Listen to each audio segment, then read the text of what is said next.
Hey there, YouTubers. BMac here. It is Thursday, October 28th, and for Throwback Thursday, we're going back to 2006. We're going to look back on my first job outside of broadcasting. It was about this time 15 years ago that I decided to try my hand at inbound customer service.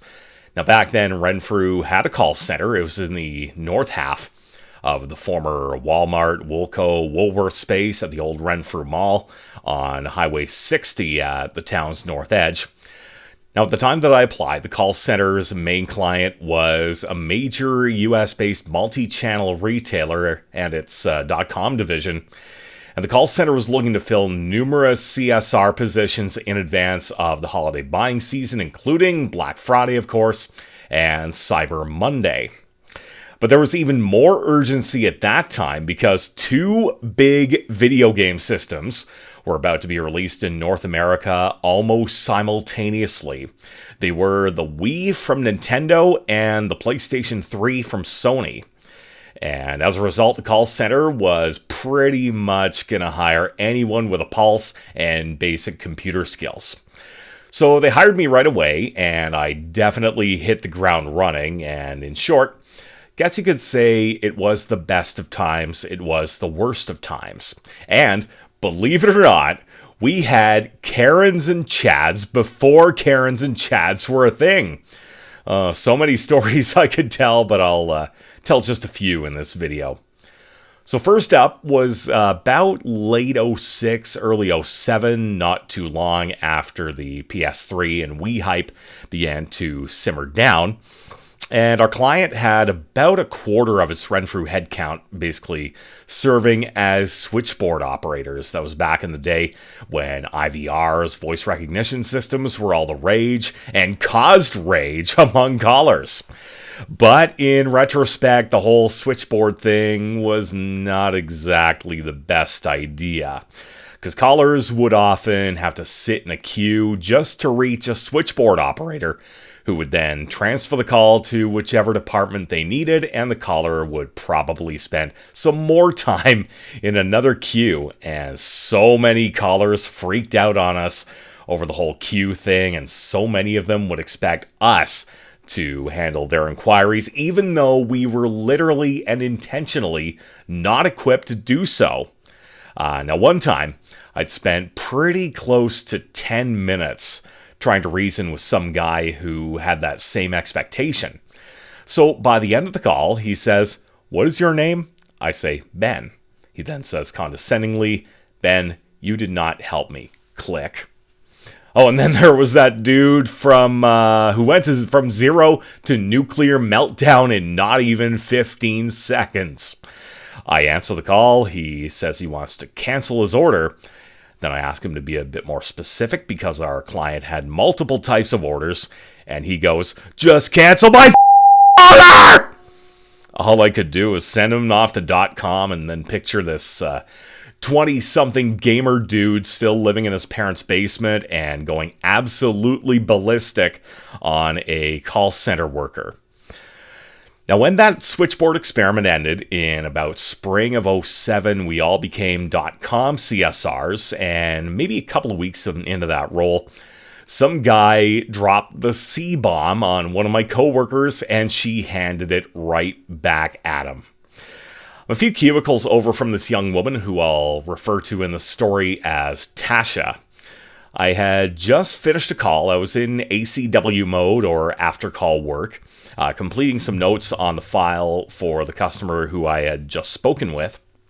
And all of a sudden, Tasha stands up and loudly tells her caller that she was highly offended by what he had said, and she would not ever tolerate language like that. "Thank you for calling Store X, and have a great day." Click.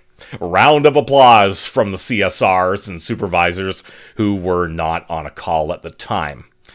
So at break time shortly after, I spot Tasha in the lounge. She was scrolling through Facebook back in the early days of Facebook, and I asked her what had happened. So turns out the caller called her an F-bomb, C-bomb, and we all know that you do not ever drop a C-bomb on any woman.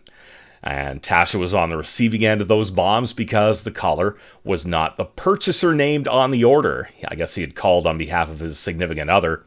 And standard policy was that for privacy and security reasons, we legally could not speak with anybody else about the order unless there was a note on their file indicating that the purchaser had given us permission to speak with a specific person, such as their spouse.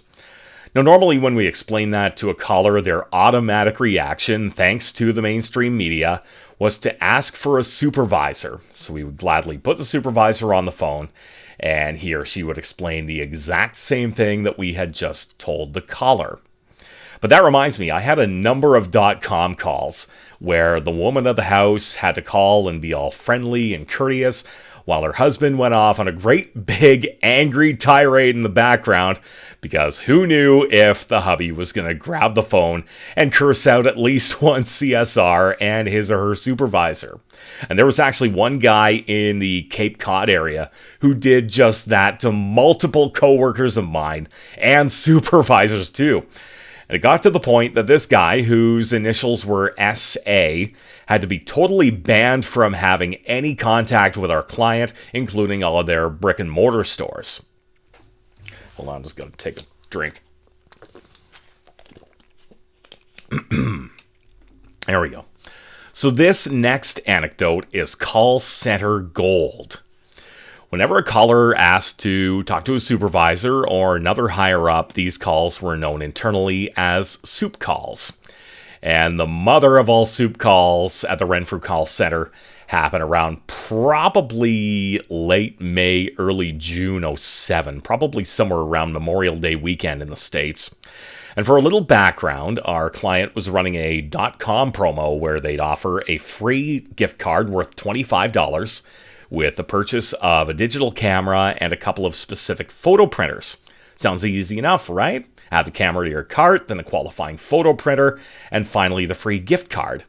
But apparently this was rocket science to numerous customers, and one customer, or after this call, ex-customer, spent close to 45 minutes interrogating one of our supervisors, and I'll refer to that supervisor as Nadine.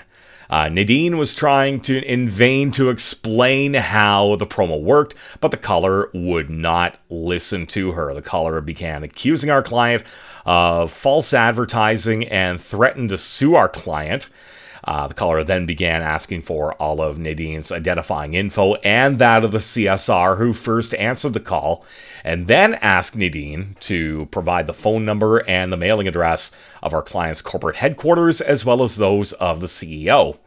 And I guess after that, the caller had had enough of not getting the response they wanted. So the call ended, and like Tasha, Nadine got a round of applause, or actually a standing O from the CSRs around her. And I also won't soon forget this gong show of a call. A few days prior to the call, the husband and wife ordered a DVD movie on .com for in-store pickup. The store was in their city, maybe 2 or 3 miles from their home, and I guess they no longer wanted the DVD for whatever reason, so they called up, got me on the phone, and said they wanted to return it. I said, well, you can take it back to the store within 30 days of pickup. So the husband tells me, we don't want to do that. I then said they could send the DVD back to the .com warehouse by mail or courier, and the husband tells me, we don't want to do that either. I said, for the item you ordered, those are the only available options for returns.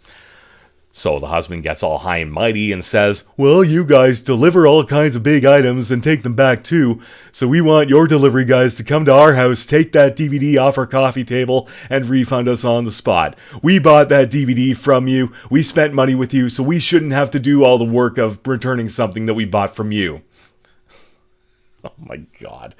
Lazy, entitled dum-dums. Oh my goodness.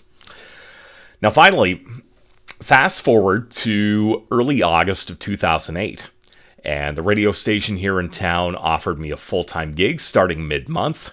So at the beginning of August, I gave the call center my 2 weeks notice, and one of the very last orders I had dealt with on my last day at the call center was from a woman somewhere in Florida, And she had ordered for about $150 plus delivery a great big 10-foot wide projector screen, great big white screen, silver screen, whatever, that you'd use with a film projector or a video projector or a slide projector.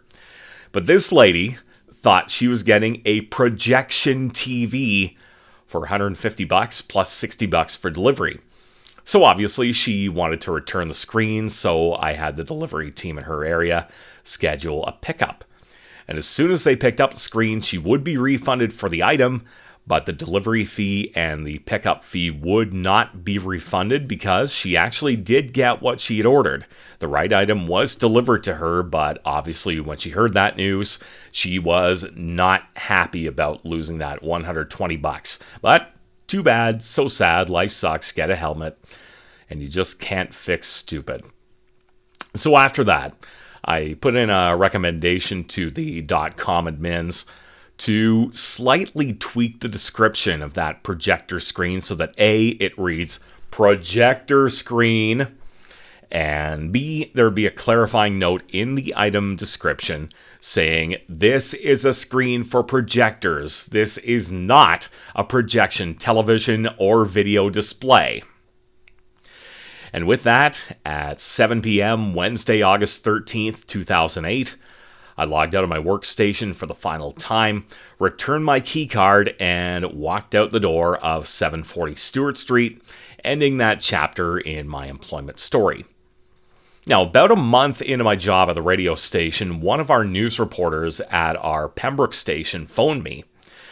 Turned out the call center was going to be closing by 2009, early 2009, amid the huge financial crisis of the late 2000s. And a bunch of employees there walked out as soon as the announcement was made by corporate down in Denver, Colorado.